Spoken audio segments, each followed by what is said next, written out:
আসসালামু আলাইকুম, আশা করি যে যেখানে আছেন সুস্থ আছেন। ওমেন্স এশিয়ান কাপ 2026 শুরু হয়ে গিয়েছে। বাংলাদেশের খেলা আর মাত্র কয়েক ঘন্টা পরে, কিন্তু বাংলাদেশ দল নিয়ে অনেকগুলো গুঞ্জন।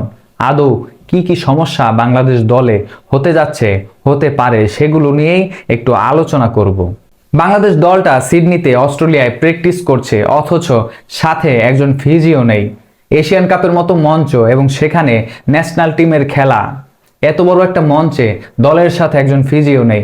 যদিও অবশেষে ফিজিও ম্যানেজ করে সেখানে প্র্যাকটিস চালিয়ে যাচ্ছে এবং তাদের যে খেলার কথা ছিল মূলত প্র্যাকটিস ম্যাচ দক্ষিণ কোরিয়ার বিপক্ষে, সেই ম্যাচটিও হয়নি। এতগুলো গুঞ্জন যাওয়ার আগে কোচ পিটার বাটলার বাফুফের যে কর্মকর্তা রয়েছে তাদের ব্যাপারে কিন্তু বলে গিয়েছেন এদের আসলে ফুটবলের জ্ঞানটুকুও নেই। মেয়েদের সেখানে প্র্যাকটিস দেখতে গিয়ে তাবিদ আউয়াল সেখান থেকে এসে এই কথা কিন্তু বললেন যে দক্ষিণ কোরিয়ার বিপক্ষে ক্লোজ ডোর একটা প্র্যাকটিস ম্যাচ হওয়ার কথা ছিল, সবকিছু নাকি তিনি গুছিয়ে দিয়ে এসেছেন। অথচ আসার পরে শুনে দক্ষিণ কোরিয়া উজবেকিস্তানের সাথে প্রস্তুতি ম্যাচ খেলছে। তার মানে পিটার বাটলারের ওই কথা, ওই ইঙ্গিত, যেখানে বাফুফের কর্মকর্তাদের ফুটবলের জ্ঞান নেই, সেই কথার সাথে কিছুটা হলেও মিল পাওয়া যাচ্ছে কিনা সেটাই কিন্তু এখন দেখার বিষয়। নাকি বাফুফের প্রেসিডেন্ট তাবিদ আউয়াল তার নিয়ন্ত্রণ নেই বাকি কর্মকর্তাদের উপর? কেননা তিনি যদি একা ম্যানেজ করে আসেন এই ম্যাচটা, সেখানে বাকিরা নাকি কন্টিনিউ করতে পারেনি। আসলে এই সমস্যাগুলোই এই দলটার বর্তমানে এশিয়ান কাপ যেখানে হবে, যেখানে খেলছে মেয়েরা, তাদের পারফরমেন্সে কিছুটা হলেও কি প্রভাব ফেলছে কিনা সেটাও কিন্তু প্রশ্ন। যেখানে বাংলাদেশ প্রথমবারের মতো এই টুর্নামেন্টে কোয়ালিফাই করেছে এবং এখান থেকে সুযোগ রয়েছে বিশ্বকাপ পর্যন্ত খেলার। অলিম্পিক তো খেলবেই বাংলাদেশ, যদি সুযোগটা কাজে লাগাতে পারে বিশ্বকাপ পর্যন্ত খেলার সুযোগ রয়েছে। সেই টুর্নামেন্টে যখন বাংলাদেশ পারফরমেন্স করবে, এর আগে এত বিতর্কের মাঝে মেয়েরা সেই পারফরমেন্স মাঠে আসলে কতটা মেলে ধরতে পারবে। বাফুফের অব্যবস্থাপনা নিয়ে এর আগেও অনেক আলোচনা সমালোচনা হয়েছে, কিন্তু যেই সময়টাতে দাঁড়িয়ে এই নারী দলটা এশিয়ান কাপ খেলবে প্রথমবারের মতো, তখন এই বিতর্কগুলো এড়িয়ে চলাটাই তো সবচেয়ে উল্লেখযোগ্য বিষয় ছিল।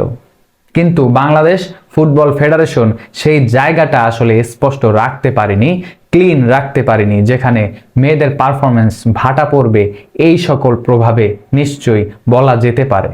যদিও বাংলাদেশের মেয়েদের চীনের বিপক্ষের যে ম্যাচ, সেখানে জয় তো অসম্ভব, ড্র যদি কেউ আশা করে সেটাও আমার মনে হয় বোকামি। কেননা 9 বারের চ্যাম্পিয়ন চীন এই এশিয়ান কাপ ট্রফিতে, সেখানে তারা বিশ্বকাপে জায়গা করে নিয়েছে।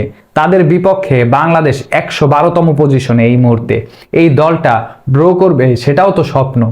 তবে বাংলাদেশ দলের প্রস্তুতি যেমনই হোক, কোচ পিটার বাটলার প্রস্তুতি নিয়ে অতটা সন্তুষ্ট নয়, কিংবা তাবিদ আউয়াল যে আলোচনা করলেন ওখান থেকে এসে তাতে মনে হচ্ছে বাংলাদেশ দলটা এই মুহূর্তে এলোমেলো পজিশনে রয়েছে।